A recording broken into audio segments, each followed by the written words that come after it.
2020 has been an earth-shaking year around the globe, to put it mildly. Within the first month, countries were on fire.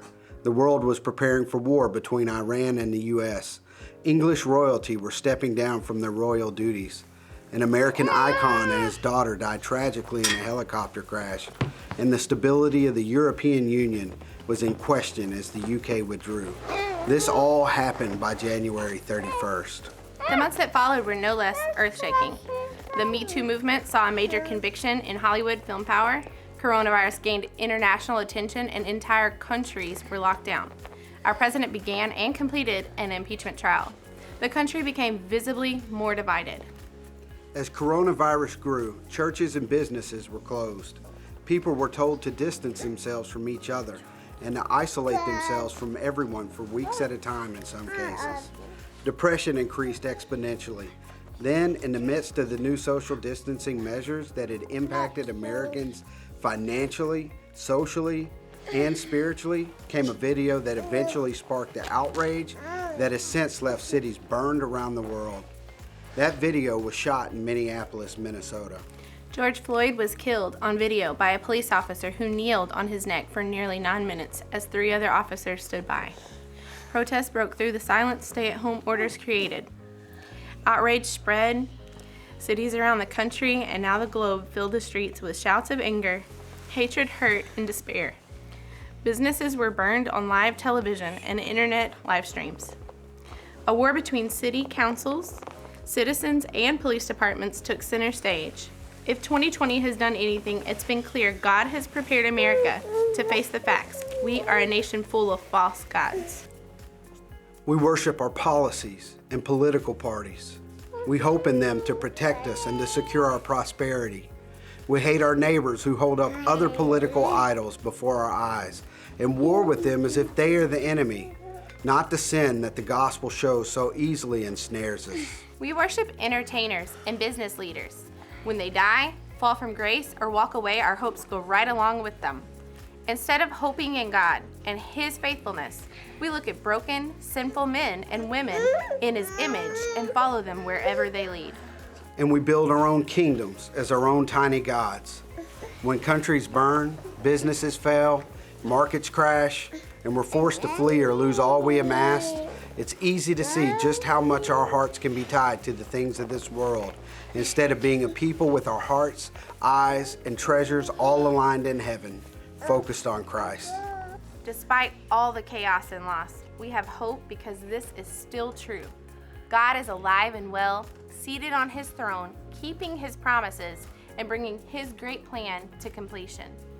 It's easy enough to get lost in the whirlwind of all that's happened as a Christian. How much more so for those who are now confronted with the reality that their God cannot provide the security and prosperity they once believed it could. I believe God has done what He does time and time again throughout history. He's ripped through the veil.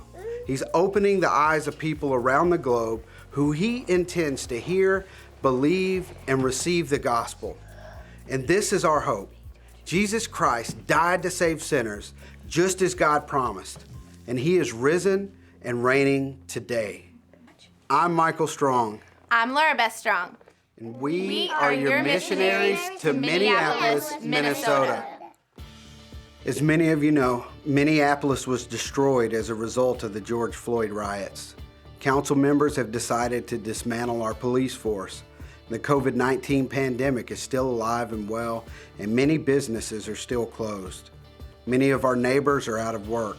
Others have lost their life savings. Still others are sick and dying. To top it all off, Minneapolis is a very religious city full of false gospels, false gods, and false teachers. But Minneapolis is also a city full of people from around the world. People God loves and has a plan to save. This presents us with an opportunity unlike many others. We have been appointed and sent to this diverse city for just such a time as this. We can take the gospel to people who have had no interest in asking life and death questions to this point. We can share the hope of the gospel with people from around the world, some like the Somalian peoples who are still unreached in their homeland. But we can't do it alone. We need your help. As your missionaries, we rely on the prayers and financial support of BMA churches across the country. We would love to come and make our appeal to you in person to share more of what is going on and what we plan to do. As you know, many of our churches are closed. Some are reopening, but with a new way of meeting. This can make it difficult at best to come to you in person to share a need or to visit the amount of churches it would normally take to raise the funds necessary to be free and available to focus on preaching and teaching the word, reaching the lost, and investing in discipleship. Due to the urgent need to be on the ground in Minneapolis at this crucial time, we're using this video to ask you and your church to consider partnering with us for a season. Will you prayerfully consider supporting us for $100 a month for the next 12 months? We plan to launch new corporate prayer meetings, continue to establish community Bible studies, and develop disciples into leaders and ministers that impact our city disproportionately for the gospel. With your help, we can take the gospel to people of Minneapolis, who will then be able to take the gospel to the world. Will you pray with us? We need roughly 50 churches or individuals to answer this call.